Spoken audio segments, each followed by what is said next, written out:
किसान साथियों, कई किसान भाइयों के सवाल आ रहे हैं कि सोयाबीन की फसल में फंगिसाइड यानी कि फफूंदनाशक का स्प्रे कब करना चाहिए और कौन सा करना चाहिए। आज हम इसी के ऊपर विस्तार से चर्चा करेंगे कि सोयाबीन की कौन सी स्टेज में कौन सा फंगिसाइड का स्प्रे करना चाहिए ताकि हमारी उपज बढ़ सके और फसल बीमारी से दूर रहे। साथ ही चर्चा करेंगे कि वो कौन सी बीमारियां हैं जो फफूंद लगने से आती है और हम उन्हें कैसे पहचानें। नमस्कार किसान साथियों, किसान टीवी में एक बार फिर से आपका स्वागत है।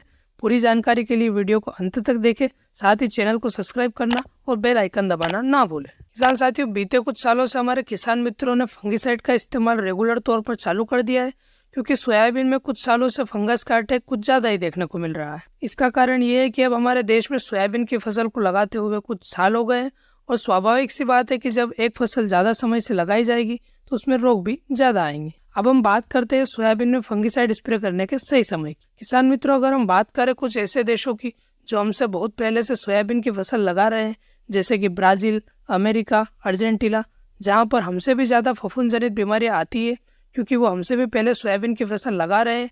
अगर इन देशों की रिसर्च की माने तो इनका कहना है कि सोयाबीन की फसल में आखिरी स्टेज पर, यानी कि जब कर से पपड़ी बनने का जो समय रहता है, वही भी बेस्ट टाइम रहता है सोयाबीन में एक अच्छे फंगिसाइड के स्प्रे करने का। दोस्तों, ये स्टेज हमारे लिए भी बेस्ट है फंगिसाइड के स्प्रे करने की, क्योंकि इसी समय सोयाबीन की फसल में सबसे ज्यादा फफूंद जनित बीमारियां आती है। दोस्तों, एक बीमारी जिसका कर पपड़ी के समय सबसे ज्यादा अटैक रहता है, उस बीमारी का नाम है एंथ्राक्नोज। दोस्तों, इस बीमारी में पहले सोयाबीन के पत्ते के पीछे कुछ इस तरह की हल्की लाल काले रंग की लाइन बनने लगती है।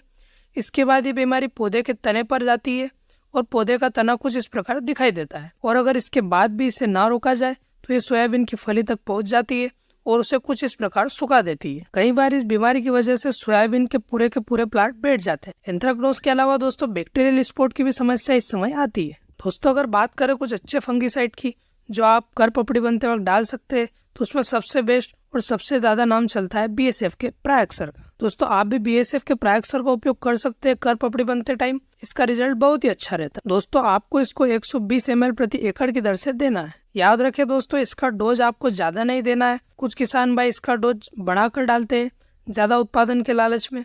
ऐसा आपको नहीं करना है, वरना हो सकता है उत्पादन बढ़ने की बजाय घट जाए। क्योंकि दोस्तों, प्रायक्सर ज्यादा डालने की वजह से फसल की कटाई के वक्त फलियां तो सूख जाती है, मगर जो पौधा रहता है वो हरा रह जाता है और उसके कारण किसान भाइयों को फिर कई समस्या झेलनी पड़ती है। दोस्तों, सोयाबीन में शुरुआती दौर में भी कुछ फंगस जनित बीमारी आती है, जैसे कि राइजोक्टोनिया जड़ गलन, जिसमें पौधा सूख होता हुआ दिखाई देता है। इसके अलावा भी कुछ बीमारियां शुरुआती दौर में आती है। इसके लिए दोस्तों आप टेबुकोनाजोल प्लस सल्फर का इस्तेमाल कर सकते हैं। दोस्तों, शुरुआती दौर में ज्यादा फफूंद जनित बीमारियां नहीं आती है, इसलिए कोई भी सस्ता और अच्छा फंगिसाइड का इस्तेमाल कर ले। इस वीडियो को यही एंड करते हैं। अगर कोई सवाल है तो आप कमेंट में पूछ सकते हैं। मिलते हैं अगले वीडियो में। धन्यवाद।